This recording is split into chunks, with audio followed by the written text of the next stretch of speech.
Hi.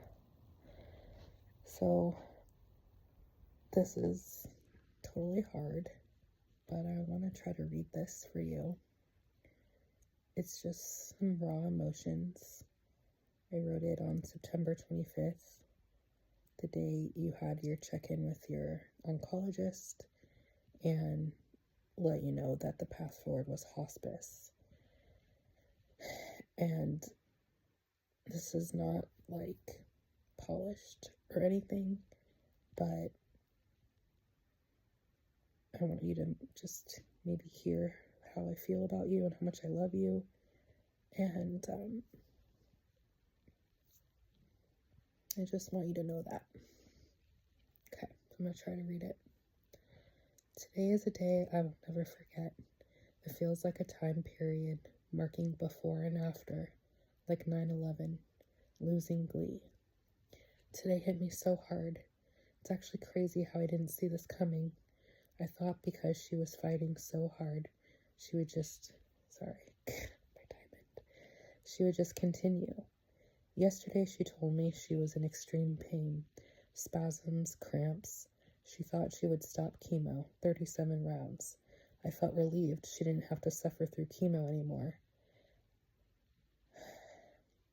I didn't realize no treatment equals end of life. She is going to start hospice. That typically means less than 6 months, sounded more like 3. I was hit with a ton of bricks. I was at work and panicked and cried. I was so lost, so much grief, so much pain. I couldn't find privacy. I hugged a random cube mate. I was a human needing consoling. I made it home. I can't believe it. Glee is my sister. I told her that yesterday. She's my big sister.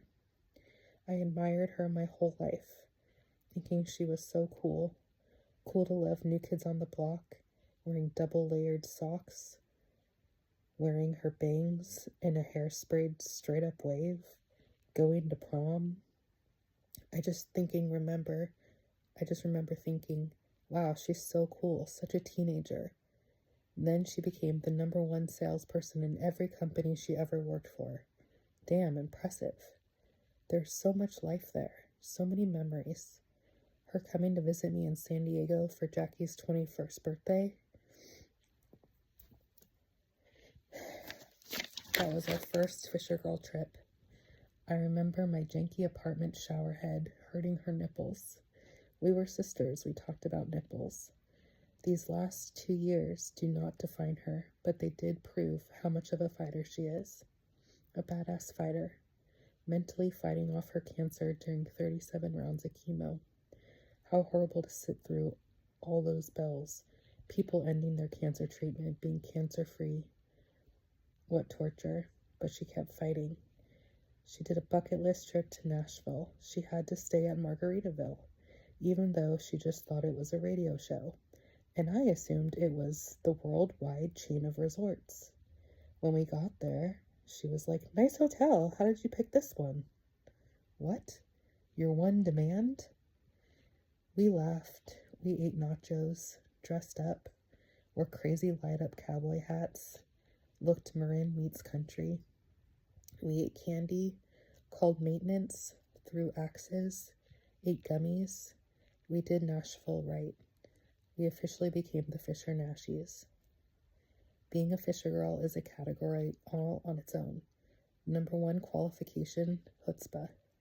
It's in our bloodline. Us Fisher girls realized Glee was down and we all stepped up. It's almost like we've been through this kind of trauma before.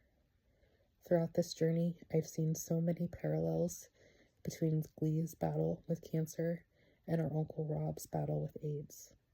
Both terminal illnesses, both with the ability to live life to the fullest until the inevitable, the illness and disease, would take over her body. Uncle Rob did what Glee did, took bucket list vacations with their siblings. When Uncle Rob got sick, he knew he only had a limited amount of time and good years left. He traveled to Antarctica, Egypt, Mardi Gras, and took his 2 sisters on an Alaskan cruise. Glee went with Glenn and Jackie to Mexico. Both no kids, oldest siblings of 3, best aunt uncle out there. Beyond the senseless illness, they also shared their sense of humor. Glee was as quick as a whip. Uncle Rob was the funniest person in the room. I'm so grateful. I have just as many memories of Uncle Rob when he was healthy. He played piano during our sleepovers in his juicy fruit nightgown, reused his dental floss over and over. He tended to make Glee the butt of the joke, but we all laughed so hard together. It's a shame it's the same story but different generation, but we had a great example to show up for the people we love. I love you, Glee. You are my big sister, and I'm so grateful for you being you. Authentic, real, hilarious, beautiful, sharp, hustler, fighter. That was it.